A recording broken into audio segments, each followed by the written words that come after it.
Welcome to Heart on the Table, a tarot-inspired podcast for mothers, healers, and humans in the messy middle of becoming. Two therapists, two moms, one card at a time. Every week, we pull a tarot or oracle card and explore its symbolism through the lenses of trauma healing, attachment theory, motherhood, and intuitive wisdom. Together, we weave our clinical therapy knowledge with personal connections to motherhood, spirituality, magic, and womanhood.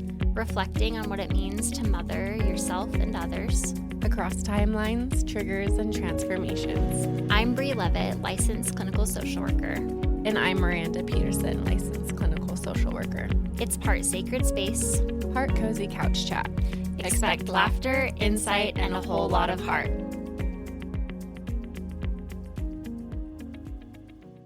Welcome back to Heart on the Table. We are excited today to do a holiday episode. I wanted to just say thank you to everybody who signed up for our workshop so far. I'm excited that we've had people sign up. I, to be honest, was kind of feeling some imposter syndrome and was like, is anyone even going to sign up for this? But we've had a good amount of people sign up so far. I think we're at 6 total. Mm-hmm. So that's really exciting. Definitely hoping to get a few more. I've had a few people reach out and let me know that they plan to sign up. I was kind of anticipating that maybe more people would sign up after Christmas because I feel like everyone's minds are probably very tunnel visioned on like holiday Christmas, getting through Christmas right now. Mm-hmm. Which brings us to doing our holiday episode.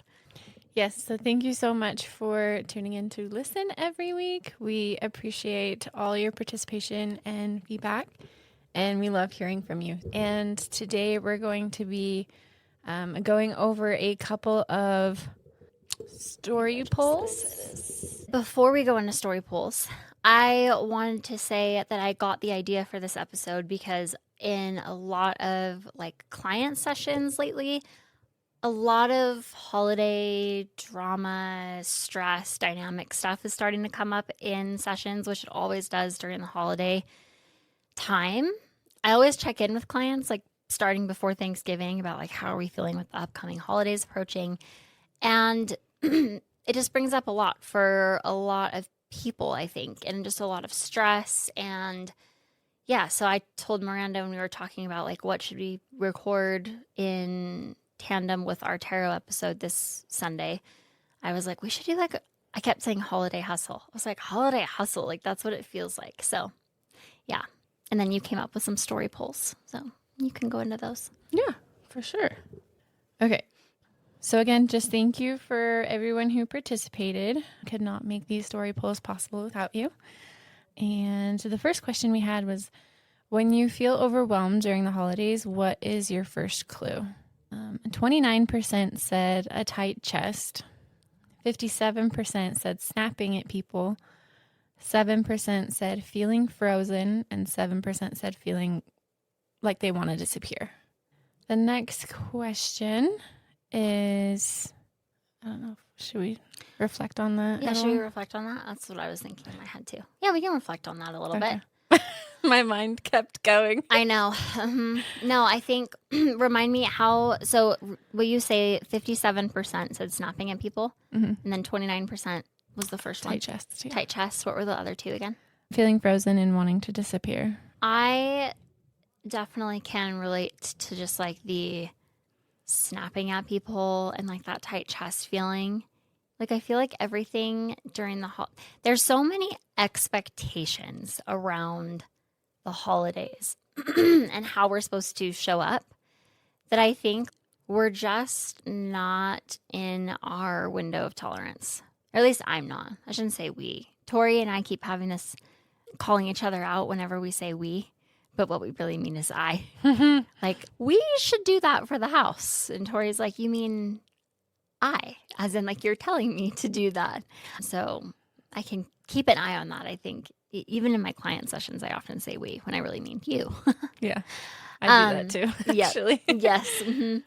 That's what I'm just thinking about. Like, I think there's so much pressure and expectation to perform, to people please. I know that came up in some of these story polls as well and keeps coming up in a lot of my sessions.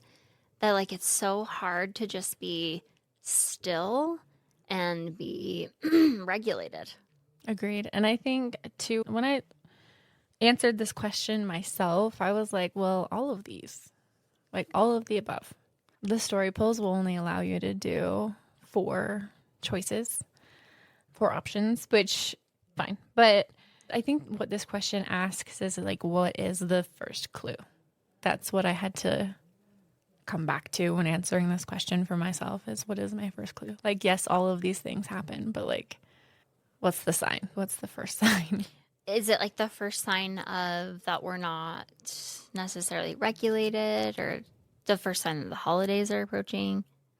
Just when you feel overwhelmed, that's the First sign. So probably, I mean, I take that as probably in the moment. Yeah. Yep. Like you probably feel all of these things before the holidays even begin, right? Because your body just kind of remembers the state of dysregulation that you're about to enter into. Yes. For the next however long, month and a half or so. And I can totally identify like snapping at my children. I was trying to get Charlie's like Elsa braid ready yesterday for a party that wasn't actually until today after this podcast. I asked her, like, do you want an Elsa braid? She said, no, Mom. I want two braids. And I said, okay, fine. I've had to learn how to braid her hair. I finished with the 2 braids, which, because I've had to learn, I'm better at it now, but it's still like a task. I finished with the 2 braids, and she goes and looks in the mirror. And she goes, her face disappointed. I was like, what is the problem? She's like, this isn't an Elsa braid. I was like, sweetheart, I asked you, did you want an Elsa braid? And you said no. Over and over again, you said no. She's like, Mom, I wanted an Elsa braid. And I'm like, I'm freaking out over this fucking Elsa braid. And my husband was like, Brie, you need to like bring it down. Okay, like it's a braid. And I was like, I know, but like, it's and I think like that is also coupled with like, yesterday we had the birthday party. We had like stuff that we were doing in the evening for like Christmas celebration. And it's just like, it's so go, go, go in December. You know, that like something as simple as like my daughter being frustrated about her hair set me off. Mm-hmm. Yeah, because you have everything to plan, right? There's so much going on, and you have to be at this place at this time, and now you're running late maybe because you've done the wrong braid. She didn't want. That's hard. I know. Yep. Mm-hmm. That's so hard. Yeah. Continue. What's the next question? The next question was, the hardest boundary for you this season is saying no to events, 38%. Limiting family time, 15%. Protecting rest, 15%. And sticking to a budget, 31%. Quite a good mix in there, I think.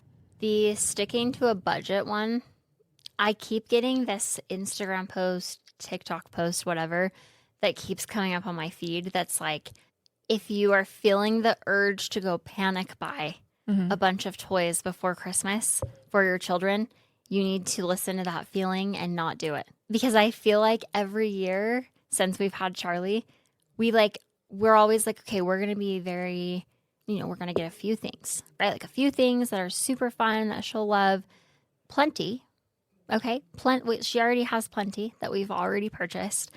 Every year before we get to Christmas, we start doing this thing like, okay, wait, what did we buy? And then we go, is that enough? And I'm like, that is so not how I want to be as a parent. Yeah. I do not want to be like showering. I mean, of course, as a parent, you want to give your kids the world, but the world is not plastic garbage. Right. And I don't want her to think it's plastic garbage.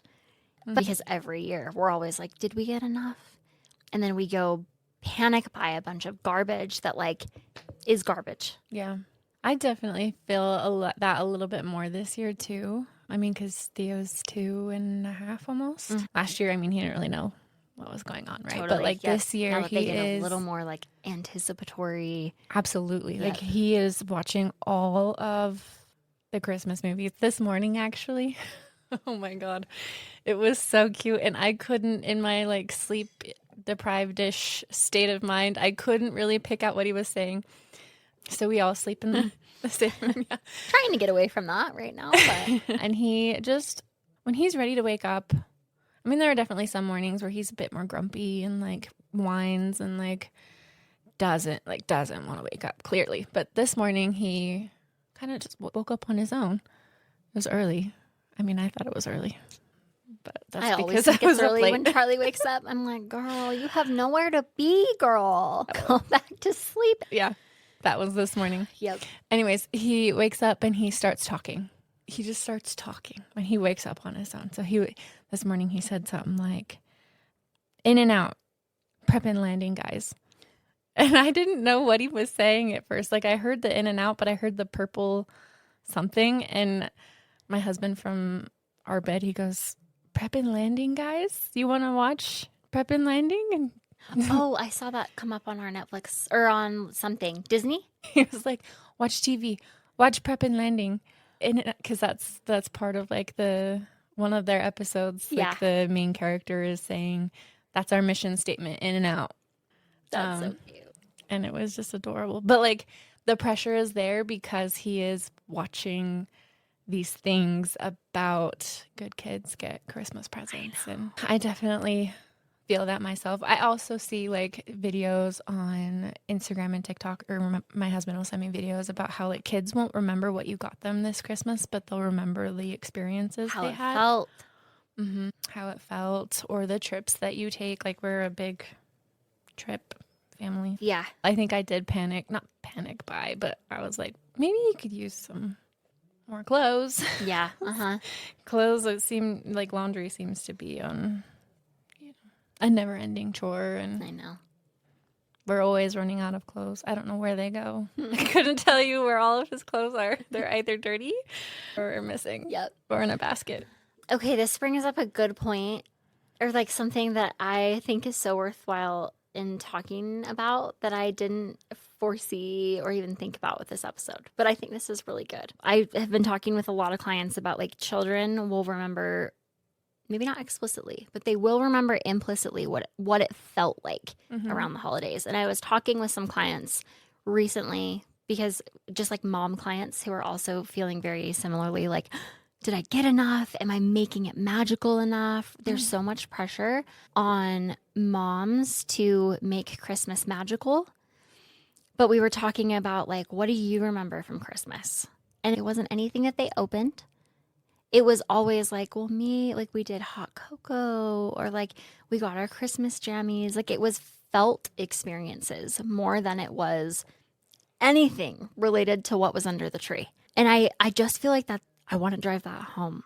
And I'm driving it home for myself too, because like when we're like balancing that line between living in such a time where overconsumption is such an issue, like we're so quick to go to Amazon or to like an Amazon period, right? And like start ordering shit when it's like, that's not what our kids are going to remember. That's not what this is about. Like, and that just causes so much stress, you know, when it's like, I just think it's important to remember kids remember what it felt like, and creating experiences that speak more to like feeling are more important than anything. Yeah.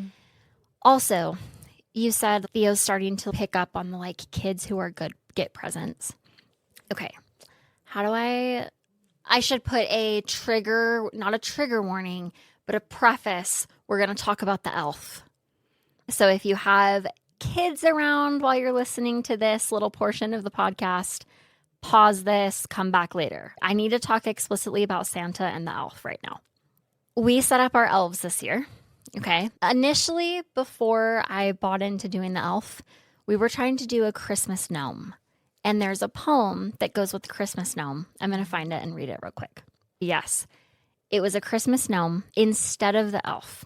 And the poem is, elf on a shelf spies, but what they tell Santa is lies. Everyone makes mistakes, and children deserve kindness for goodness sakes. Gnomes are wise. They appear in disguise.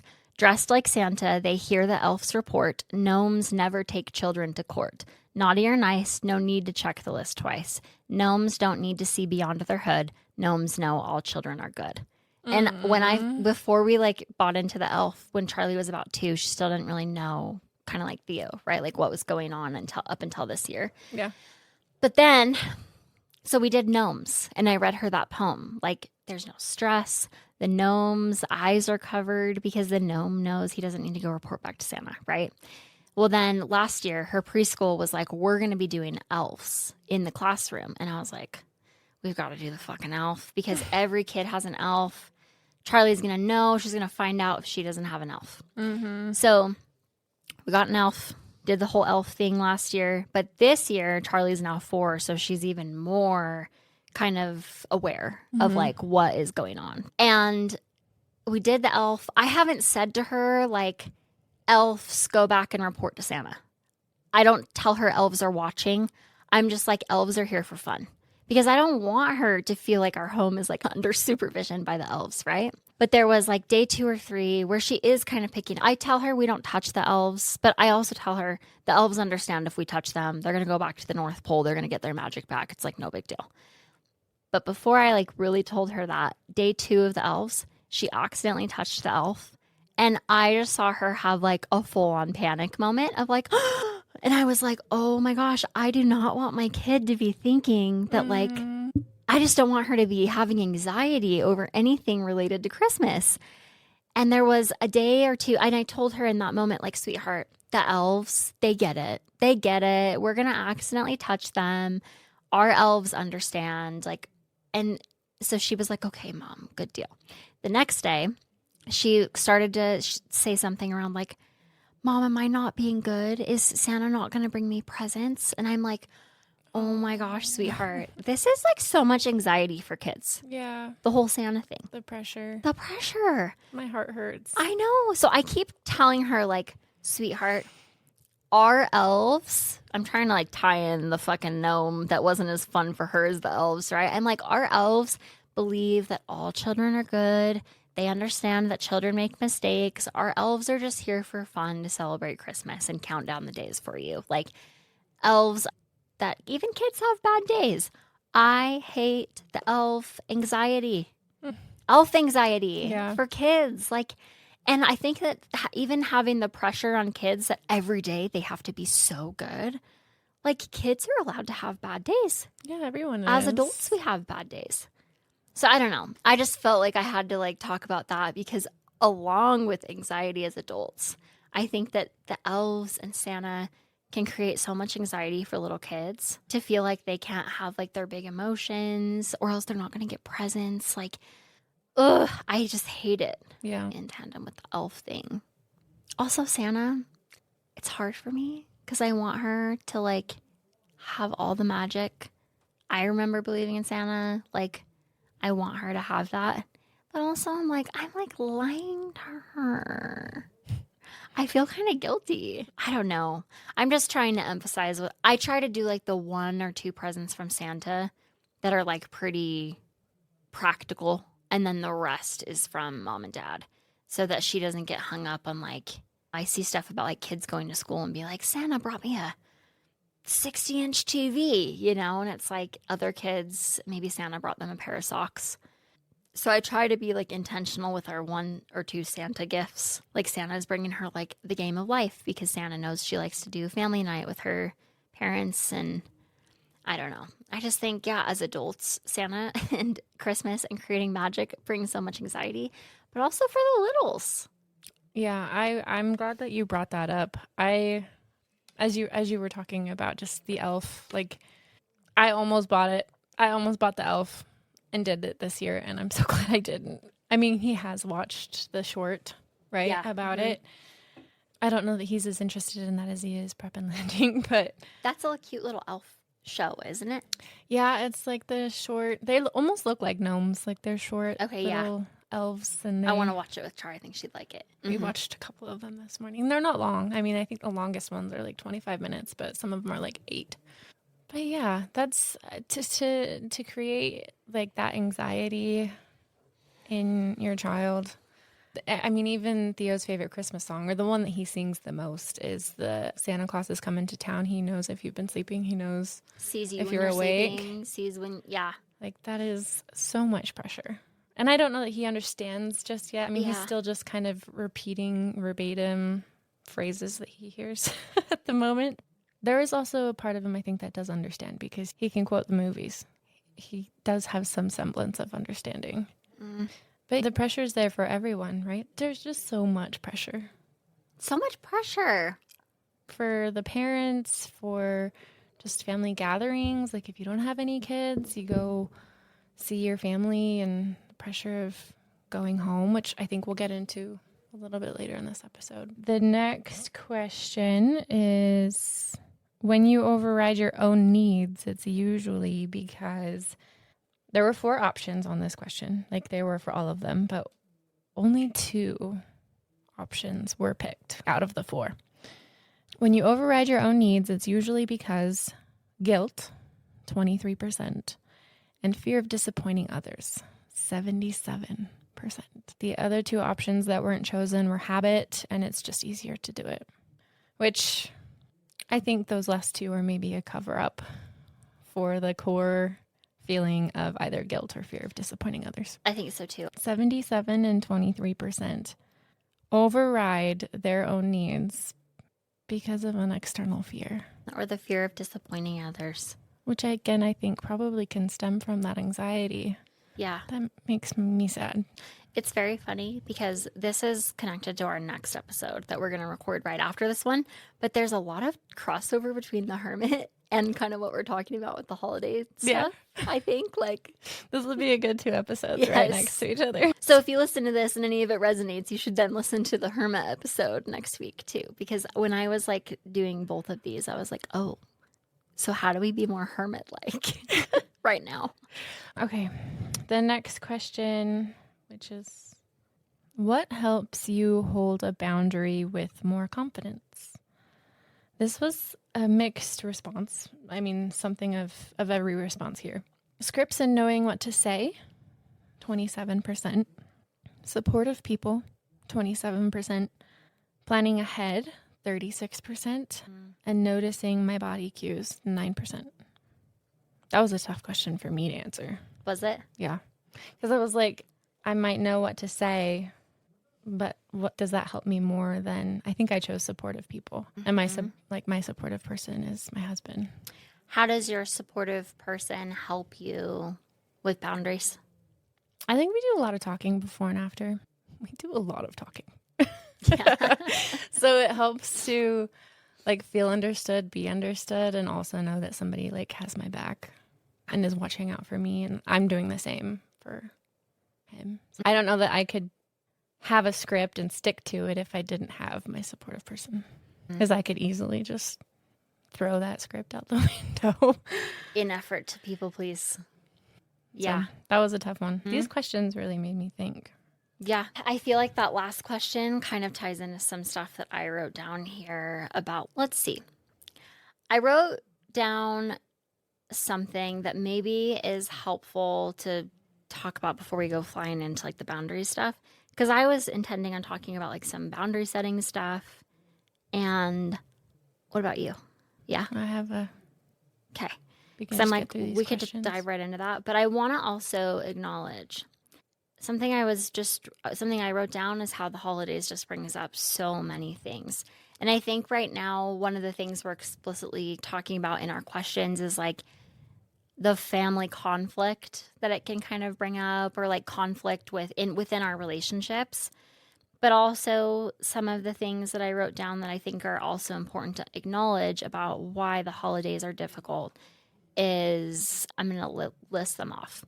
Feeling like our adult self disappears around family. Something that I, too, can even just identify that I feel sometimes within family dynamics is a regression where all of a sudden I don't feel like I'm my adult self and I feel like I'm being treated like a child again. I had an interesting conversation with my mom recently. This is just speaking to the regression piece. And I love you, Mom. If you listen to this episode, I have to talk about this though. Okay, it's applicable. It's the topic of or it's the feeling of being worried about. And my mom is a big time worrier girly. Okay. And Grayson is going through some issues right now with, I'm choosing to be dairy free. I think that's his biggest issue. He's just a very exhausting baby. And my mom was telling me when I was telling her this, don't worry about him. I don't want you to be, or like, don't worry, he's going to be okay. And I was like, oh, I'm not worried, Mom. Like, we're going to figure it out. I'm not worried about him. And she was like, well, I'm worried about you. Like, I'm worried about if you're getting enough rest. My mom is such a worrier that my biggest regression around her is feeling like I have to like calm her anxiety because she's so worried. And I said to my mom, Mom, I don't need you to worry about me. I'm not worried about because she went on, just like you're worrying about Grayson, I'm worrying about you. And I was like, Mom, I'm not worried about Grayson. Like, she was like, we always worry about our children. And I was like, no, I'm not worried. Let me just tell you, like, that's a you thing, Mom. And I read something in a book recently that was talking about how worrying does not equate to loving somebody more. Just because you tell someone I'm so worried about you, that doesn't mean that that's not a way of expressing love, is by worrying about someone. But because my mom kind of gets stuck in this like worrying loop, it makes me feel like then I can't just receive her support. I then have to ease her anxiety about me, about her being worried about me. I'm so worried you're not getting enough rest. Mom, I'm getting enough rest. I'm sleeping well. It's just hard right now. Don't worry. Like, anytime we're worrying about someone, we're creating a dynamic where then that person has to tell us, like, don't worry. You don't need to be worried. Anyway, that's my biggest regression. Yeah. Well, I don't know if this is the perfect fit. That I feel like a lot of the times it comes up even in like my own experience being a therapist or my own experience just in life in general is that people who love or care about you want to take that painful, uncomfortable feeling away from you, which isn't helpful. I think I had listened to a short clip of a podcast of someone I look up to very much, and they also said the same thing, which as like a therapist too, especially like as a therapist, your job is not to take your client's pain away. It's not to fix it for them in any way, shape, or form. I will give credit to where credit is due. So my longtime mentor, Dr. Salik Khalifa, I watched a clip of his lecture he did. And he said something to the extent of, like, as a therapist, your job is not to let your client suffer, but to allow them to suffer. Yeah. And your job is not to take away their pain and discomfort. It's to sit with them in that and to just witness that. Because we can't do anything to fix that feeling or take it away. I mean, even if we were to take it away, that does them more harm than good. Sure. Yeah, they're not learning how to move through that themselves. Yeah. And I think people just want to be seen in their pain. Like, even if that's not what even if that makes us uncomfortable at first, maybe some of you listening would be like, I don't want anyone to see me in pain. But like, the underlying need for us as humans who thrive on connection is to just be seen, right? Like, what would be more helpful from my mom is her just saying like, man, that is really hard. Can I do anything for you? Not worrying. I hate the worrying. Yeah, because then it becomes your responsibility to changes take that dynamic to ease her anxiety. Yeah. Yeah. Oh, there goes. Love Okay. that. Needs. Okay. And asking for what you need. And I think that's a big other part of boundary setting for the holidays is, and it comes up a lot, and I've learned my own lessons with this, I guess, so to speak, but like, especially during the holidays, I think this applies, right? Like you were talking about, this is what you would want support from your mom to look like. It doesn't look like that. And a big part of like my own realization with speaking for what I need, or even telling clients, like, what does support look like for you, or how do you want that to look like for you? Because I think a lot of us just kind of, especially as you're just, so ingrained in the family dynamics or the culture, like we just expect support to look or feel a certain way or to always be there, but it's not. And then we learn to either isolate or not depend on people because they can't show up for us in the way that we want them to. I think also a big part of that, and especially during the holidays, this is hard, right? But that like we also get to ask for what we need. I mean, I think a therapeutic concept that comes up a lot is just mind reading, because a lot of people that come to therapy are good at reading body language or are good at reading people in general. They're good at hearing what's not said, which creates so much internal turmoil. I would also say they may also be sensitive. So I would say, I don't know that they're good at it. I think that maybe some are, but I think some are very hypersensitive to body language, hypersensitive to what they think people might be thinking that is actually not happening. Right. No, that's a good point. As a result of trauma, yes, et cetera, family dynamics. Having to be one step ahead of family. So now we're very hypersensitive out in our adult life to things that are actually not happening. And even if they are, as adults, if people are not communicating to us clearly, it's not our responsibility. If people are having internal thoughts about like this, so-and-so should be doing this, but they're not communicating that to us and they've never said a word, it's not our responsibility. Right. And I think, again, how that comes up with needs is we assume support in a way.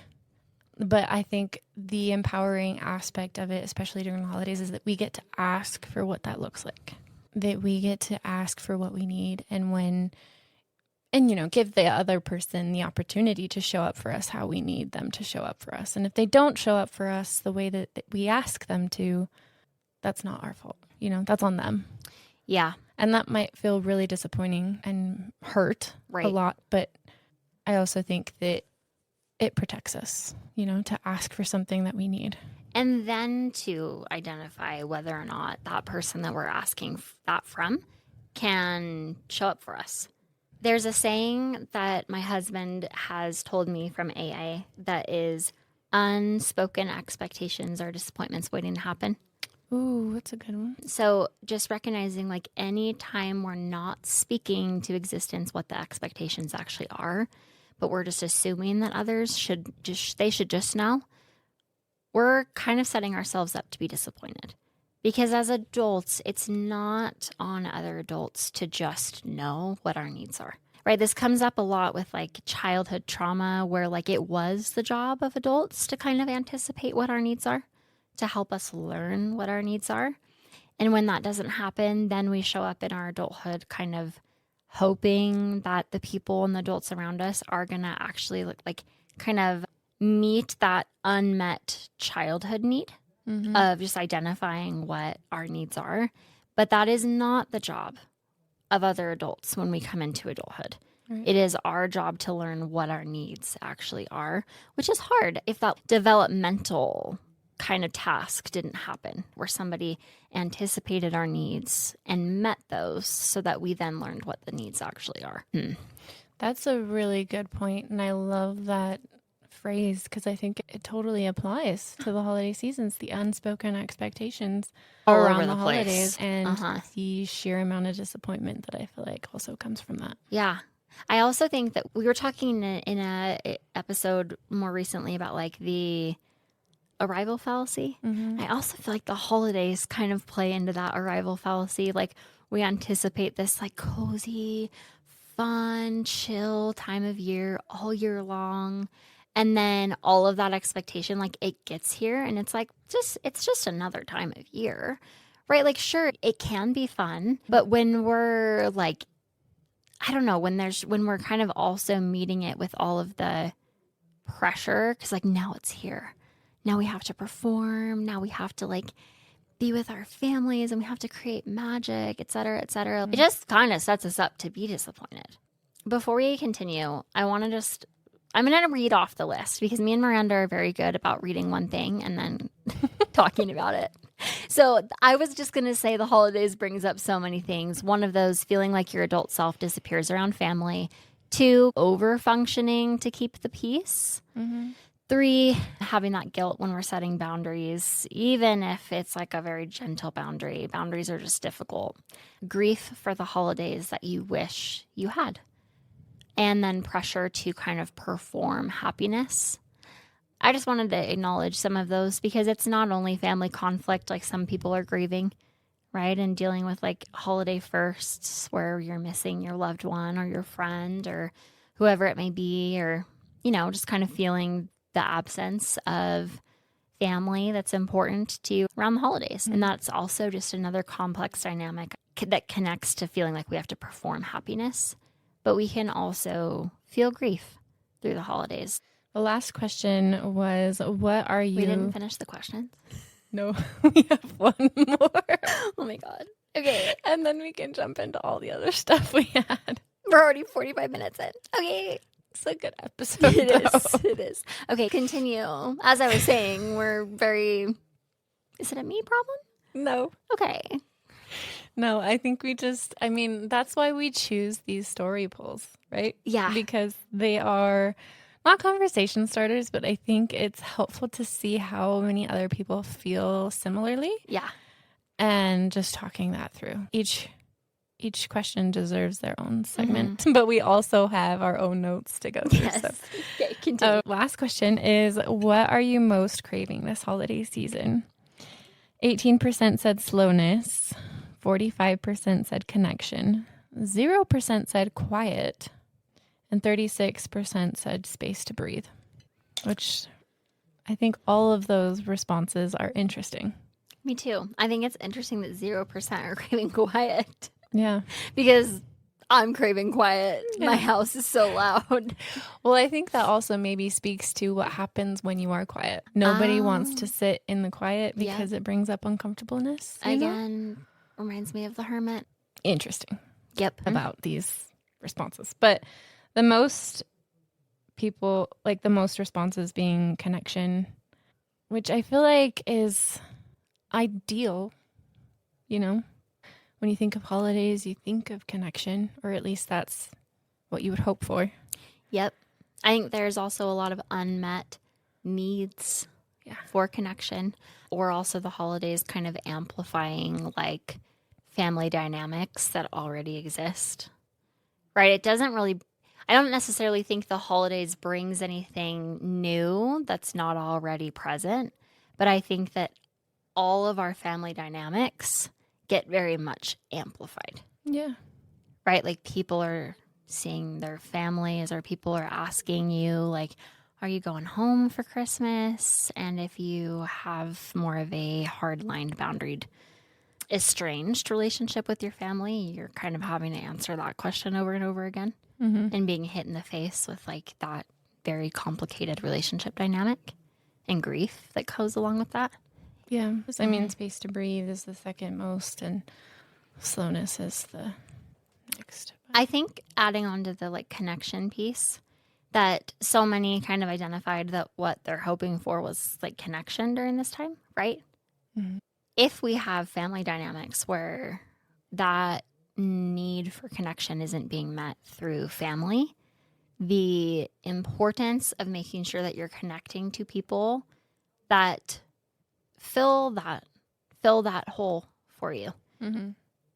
Because like I will say there's a lot of kind of discourse right now, I feel like, that I keep picking up on whether or not it's quote unquote like right for adults to be estranging from like their parents or their families of origin. And I think a lot of my clients who have chosen to do that really feel that, like, they feel some, I don't know if I want to say it's guilt.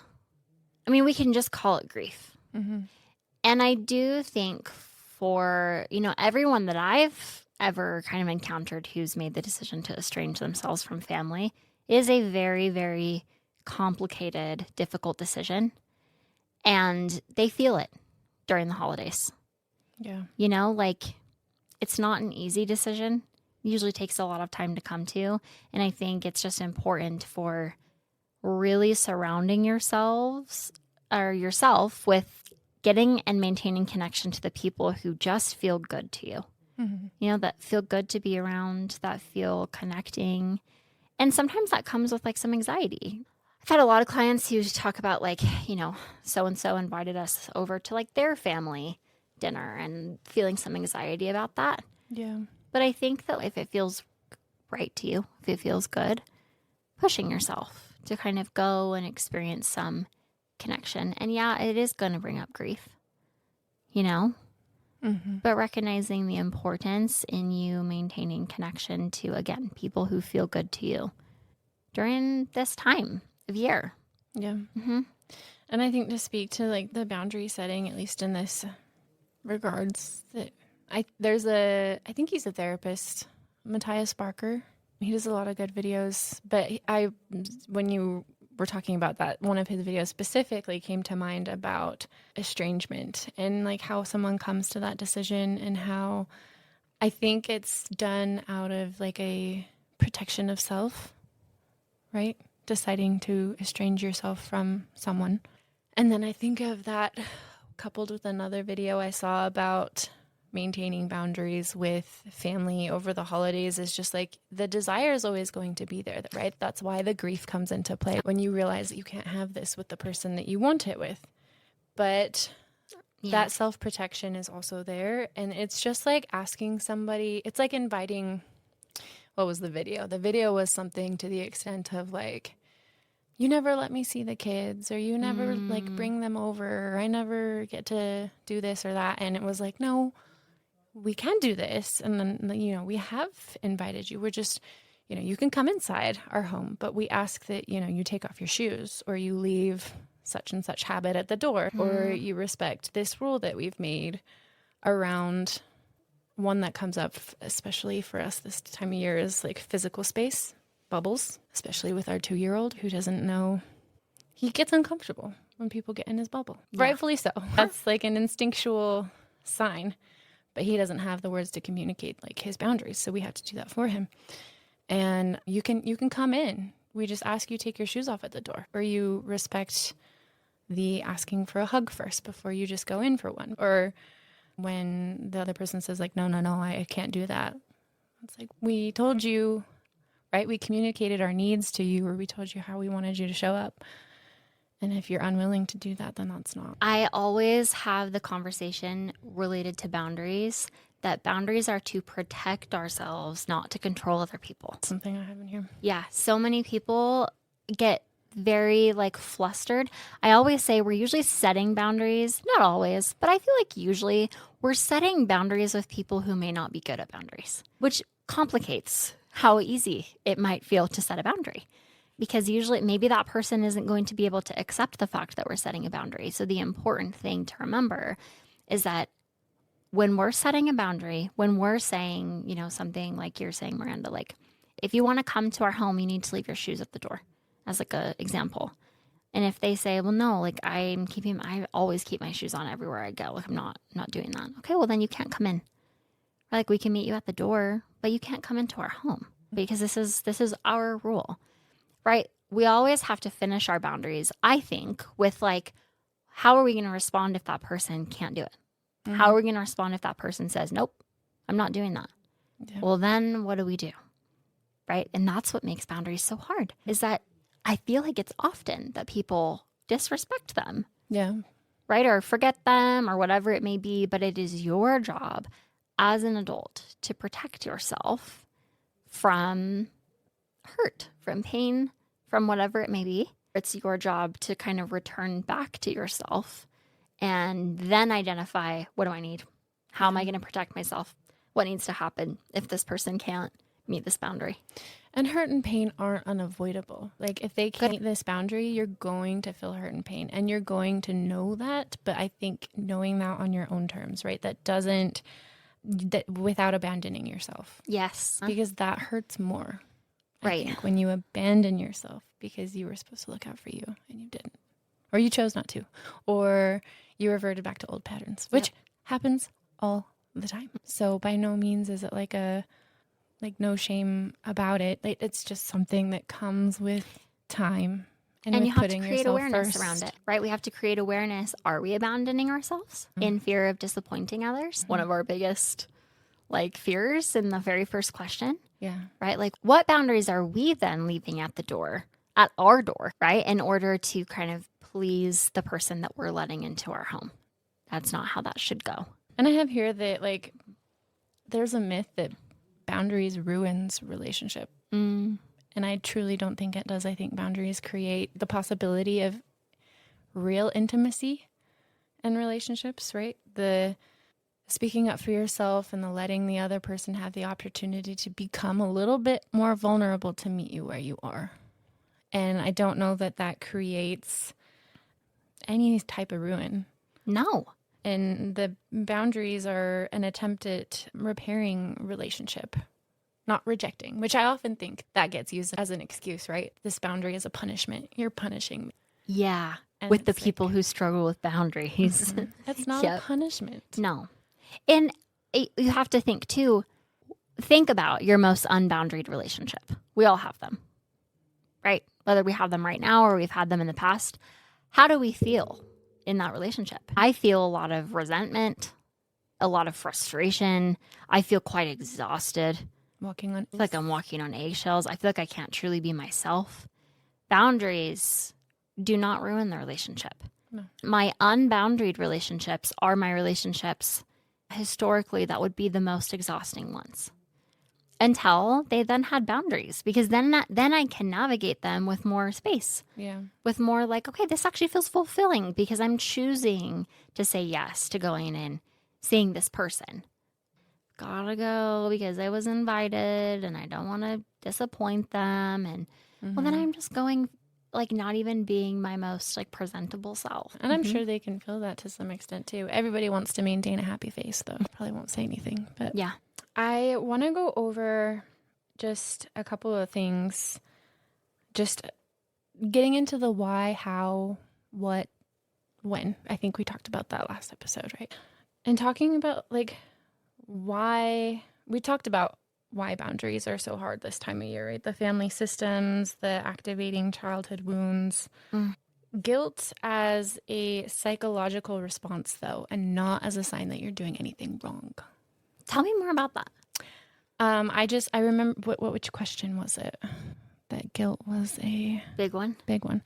The question we had was, when you override your own needs, it's usually because guilt, 23%, fear of disappointing others, 77%. It also feels like guilt.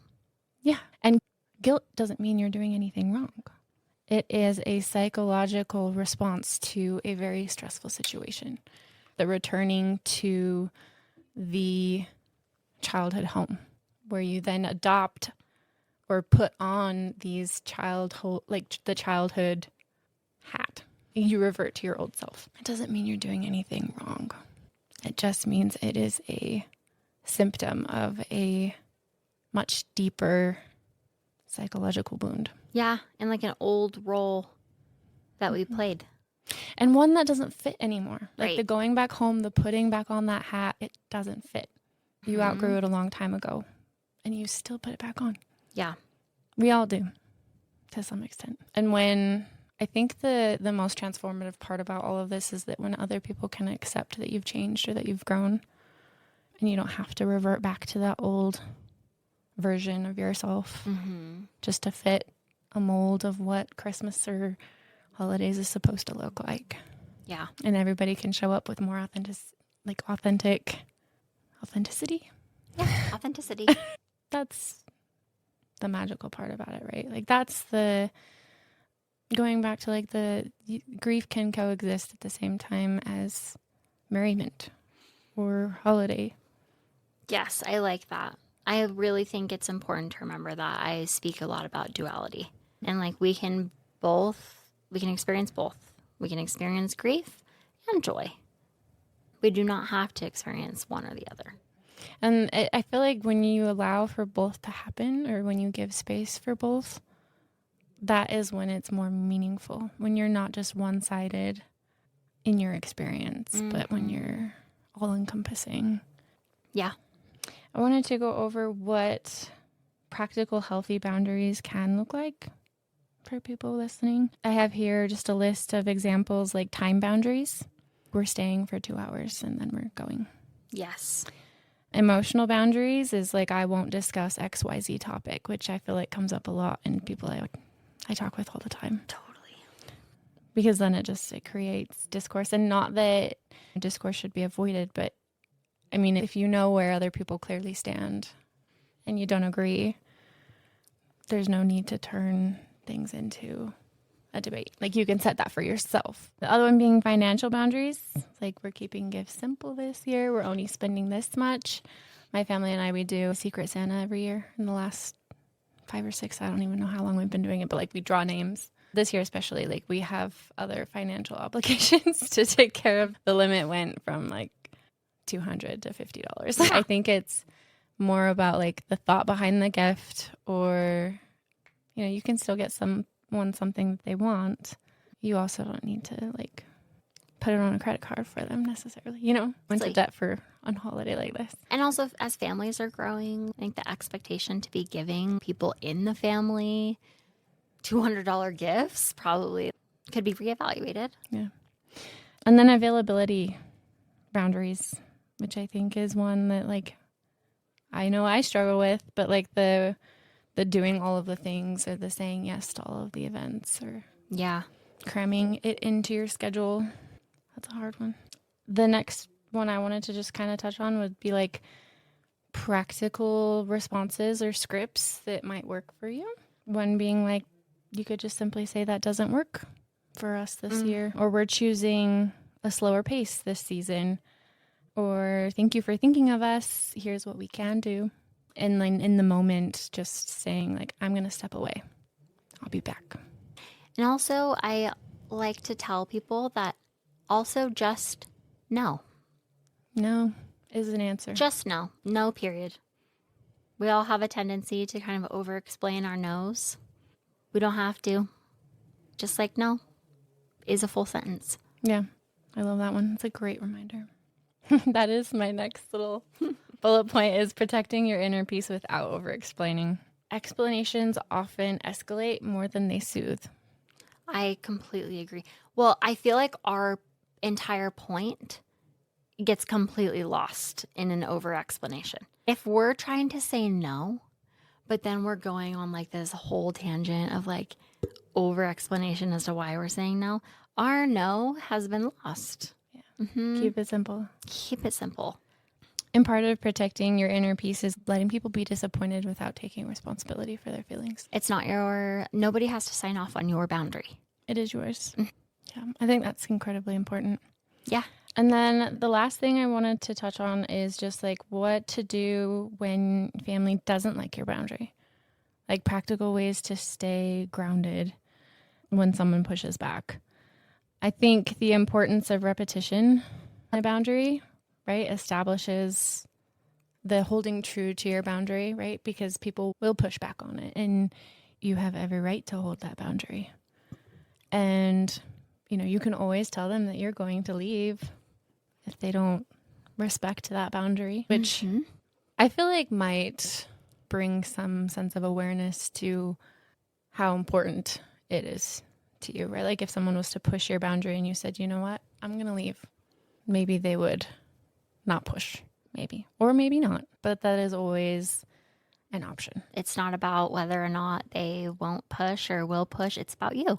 Mm-hmm. The power of repetition. You can always reevaluate your boundary. Yeah. I think it's so important to stay true to yourself. I think, at least for myself, having a support person, one person you can count on, or someone outside of the dynamic you can call to talk to, or, you know, maybe write yourself some notes you can go back to and read, be your own support person if that's all you have. I think all of those could be helpful in the moment as a way to hold true to your boundary. But again, I mean, overall, like choosing connection without abandoning yourself. Yes. Is, I hope, the message that like this episode leaves. There was a Instagram post I saw this morning from somebody who I think whoever this is, I don't know who this is. It's a friend reposted it. But it says women are graded on 3 things: how much we are willing to sacrifice, how much we are willing to serve, and how much we are willing to downplay our greatness. And it says that's the entire rubric of good womanhood in a patriarchal society. And I feel like so much of that is just relevant to the holidays. Like we've very much touched on like how much are we willing to sacrifice? How much are we willing to serve in the holiday season? Like, and we've talked in past episodes about like emotional labor. I feel like all of that is just so much amplified, like so much more so amplified in the holidays, creating magic. Yeah. I mean, I will say my husband is in charge of the elves. But like women, I think a lot of this does fall on women. Yeah, definitely. Thanks for joining us for our holiday episode. I hope that some of this was helpful. Thank you for listening. Yeah, thanks so much for listening. Just a reminder about our workshop coming up on January 4th. If you want to sign up, you can find the link on our Instagram, or it's also on my website, 1111, spelled out, 1111therapyco.com. And we hope to see you there. Also, if this episode resonated with you, send it to somebody that you know who could also benefit. Leave us a review if you haven't already, just to help us spread the word about our podcast. We have a Google feedback form also linked in our bio. So if you want to share your thoughts, feelings, questions, participate with us in any way, shape, or form, you can join us by leaving some feedback for us there. We love checking in and reading those responses, and feels very meaningful and valuable to us. It's been fun this last week to just kind of watch where our episodes get downloaded and which ones get downloaded. I'm like pulling up Buzzsprout right now. I think we've reached 7 countries. And how many cities? I think 70, but let me see. Stats. 72. 72 cities in 7 countries. It's so cool. Like we've had a listener from like Singapore, apparently. Korea. Yeah, Germany. We've had all sorts of like Edinburgh. Yep. So cool. Yeah. Next week we'll be talking about the hermit. Come join us. Come take a seat at our table. Bye. Bye. Thank you so much for joining us in today's conversation. We hope this space offered you a spark of meaning, a reminder of your own strength, or simply the comfort of knowing you're not alone in the messy middle of becoming. If you enjoyed this episode, we'd love for you to share it with a friend, subscribe, or leave us a review. It helps this little community grow. You can also find us on Instagram and TikTok at Heart on the Table Pod, where we share more reflections, tarot pulls, and behind-the-scenes glimpses of the podcast. Until next time, may you keep noticing the magic woven into your everyday life. Please remember, while we are both licensed clinicians, this podcast is not therapy and does not create a therapeutic relationship. The conversations here are for educational and reflective purposes only. If you are seeking mental health support, we encourage you to connect with a licensed provider in your area. Thanks for listening.